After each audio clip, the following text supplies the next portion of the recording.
পাকিস্তানে হতে যাওয়া চ্যাম্পিয়ন্স ট্রফিকে ঘিরে ভারত পাকিস্তান দ্বন্দ্ব এখন টক অফ দ্য ওয়ার্ল্ড। সীমান্তে স্টেডিয়াম বানিয়ে ভারতের সঙ্গে ক্রিকেট বৈরিতার সমাধানের পথ দেখালেন পাকিস্তানের ক্রিকেটার আহমেদ শেহজাদ।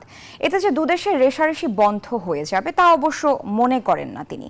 চ্যাম্পিয়ন্স ট্রফিতে খেলা নিয়ে দুই দেশের মধ্যে তিক্ততা বাড়ছেই, যা সামলাতে হিমশিম খাচ্ছে আইসিসি।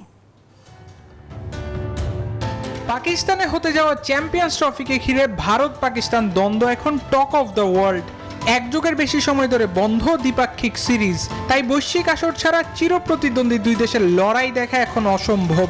এর মধ্যেই ভারত আইসিসিকে জানিয়ে দেয় চ্যাম্পিয়ন্স ট্রফিতেও পাকিস্তানে দল পাঠানোর অনুমতি দেবে না তারা। তবে সমঝোতায় কেটেছে সেই সংকট। আইসিসি জানিয়েছে চ্যাম্পিয়ন্স ট্রফি পাকিস্তানে আয়োজন করলেও তা হবে হাইব্রিড মডেলে। ভারতের ম্যাচগুলি হবে নিরপেক্ষ ভেন্যুতে।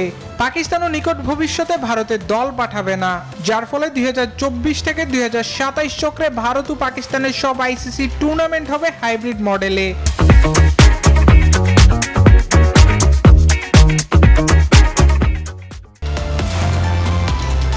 তবে এই সমস্যার সমাধান দেখছেন পাকিস্তানি ক্রিকেটার আহমেদ শেহজাদ। এক পডকাস্ট অনুষ্ঠানে তিনি বলেন, দুই দেশের সীমান্তে একটি স্টেডিয়াম বানালেই হতে পারে সমাধান। সীমান্তে দুই দেশের দিকে দুই গেট রেখে একটি স্টেডিয়াম তৈরি করুন। একটি গেট ভারতের দিক থেকে খুলবে, তাদের খেলোয়াড়রা সেই গেট দিয়ে মাঠে আসবে। অন্যদিকে পাকিস্তানের দিকে গেট থাকবে আমাদের খেলোয়াড়দের জন্য। ভারতকে খোঁচা দিতেও ভুলেননি পাকিস্তানি ক্রিকেটার।